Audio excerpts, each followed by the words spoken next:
Hello students, welcome to Saurabh's classes. My name is Ashmita and in today's class we are going to discuss about the syllabus of WBCS Mains optional paper of Botany. So let's get to see what is the latest syllabus and what topics are included and what updates are being made. In today's class we are going to talk about and discuss about the paper 1 optional paper of Botany, and in some other class we are going to discuss the syllabus of paper 2. So hopefully you all know that you have to attempt 2 papers of the optional subject that you are choosing. So here we are going to discuss about only paper 1. Let us first start with the syllabus of paper 1. In paper 1 we have microbiology first. Here you are going to expect questions, you can expect questions from plant virus, its types, TMV, physiochemical characteristics and multiplication, one-step growth curve, lytic cycle, that is T4 phase, um, then lysogenic cycle, significance of lysogeny, then viroids and prions, bacteria, distinguishing features of archaea and bacteria, then flagella and pili, wall, the chemical structure and differences between gram-positive and gram-negative bacteria, then bacterial genome and plasmid, then endospore, its formation, then structure and function, then genetic recombination, which includes transformation, transduction, and conjugation, then application in medicine and industry.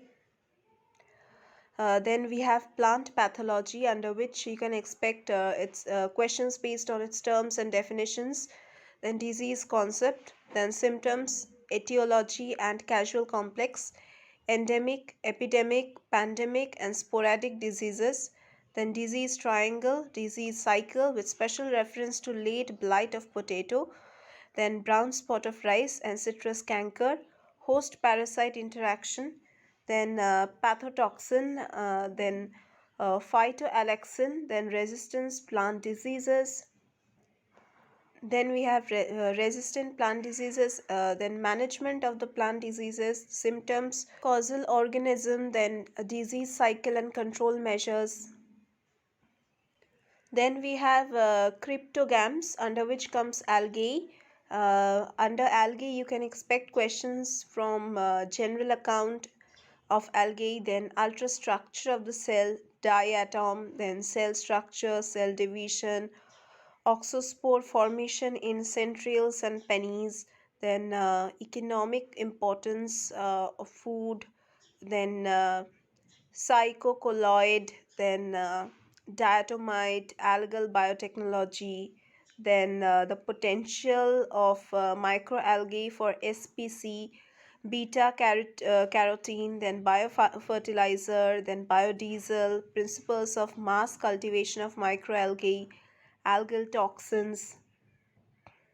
Then we have fungi and lichen, its general account, hyphal forms, fungal spore forms, and mode of liberation, then sexual reproduction and degeneration of sex, homothalism and heterothalism, then life cycle patterns, anamorphic fungi and parasexuality, then mycotoxins with emphasis on aflatoxin, then mycorrhiza, then role in agriculture and forestry. Then you have this section on fungal biotechnology, under which you can get questions based on mushroom, cheese, and ethanol, industrial production, their brief outline, fungal sources and uses of mycoprotein, then enzyme, amino acid, vitamin, antibiotic, pharmaceuticals, then lichen, its types, its reproduction techniques, economic and ecological importance of lichen. Then you have this bryophyte section, from where you can expect questions based on the general account and origin of alternation of generations, then evolution of sporophytes, then its importance, role of bryophytes in plant succession and pollution monitoring. Then you have this pteridophytes, its general account, colonization and rise of early land plants, then fossil pteridophytes, structural features, then geological distribution and evolutionary significance. You also have the telome concept and its significance in the origin of different types of pteridophytes, then heterospory and origin of seed habit, then economic importance as food, as medicine, as in agriculture.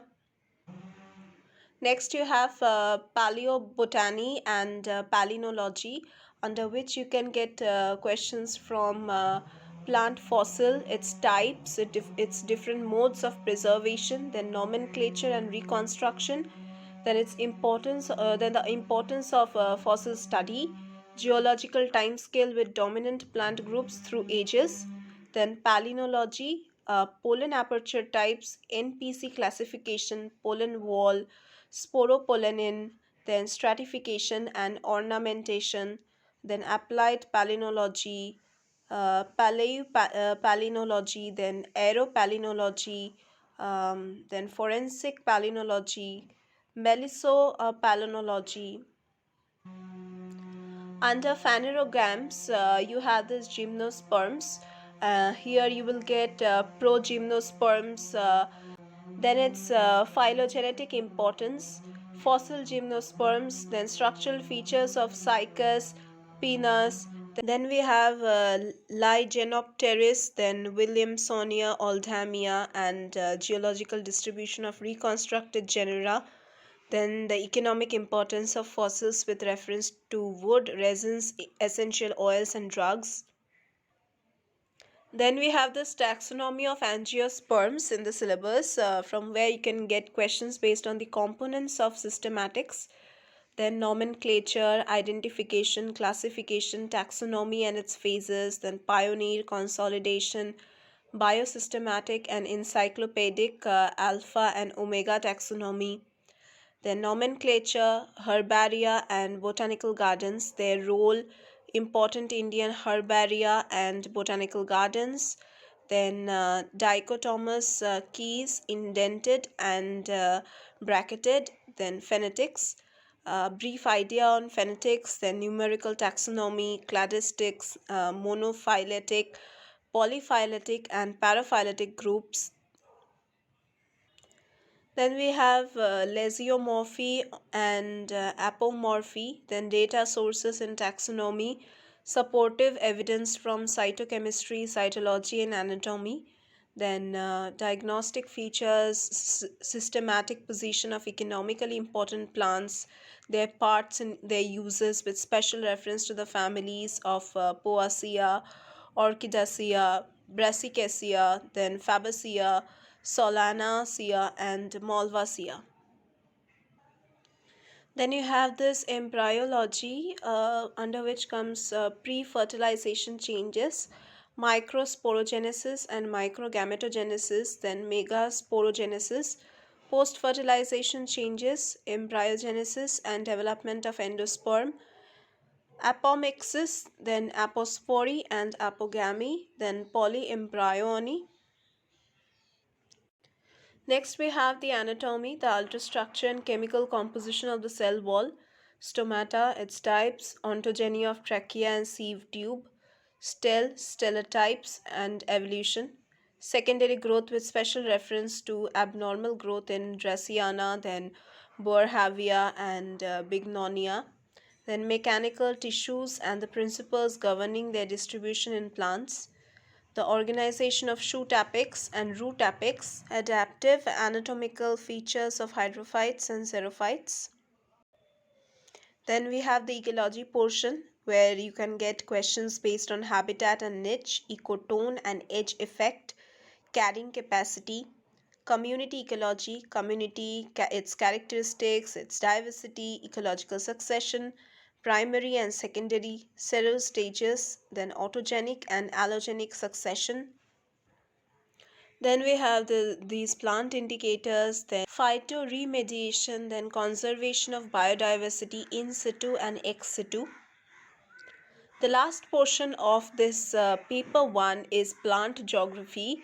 Here you can expect questions based on cytogeographical regions, then endemism, endemic types and factors, then age and area hypothesis and epibiotic theory, then endemism in Indian flora with special emphasis on Sundarban and eastern Himalayas.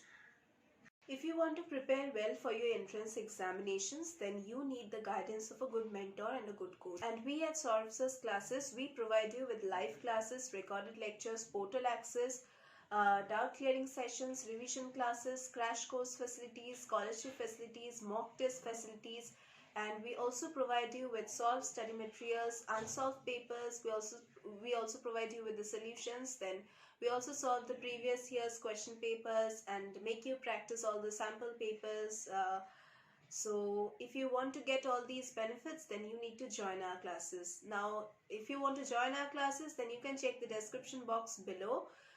There you will get our contact details and also our website link, that is the official website link of Soros's classes. You can visit that link.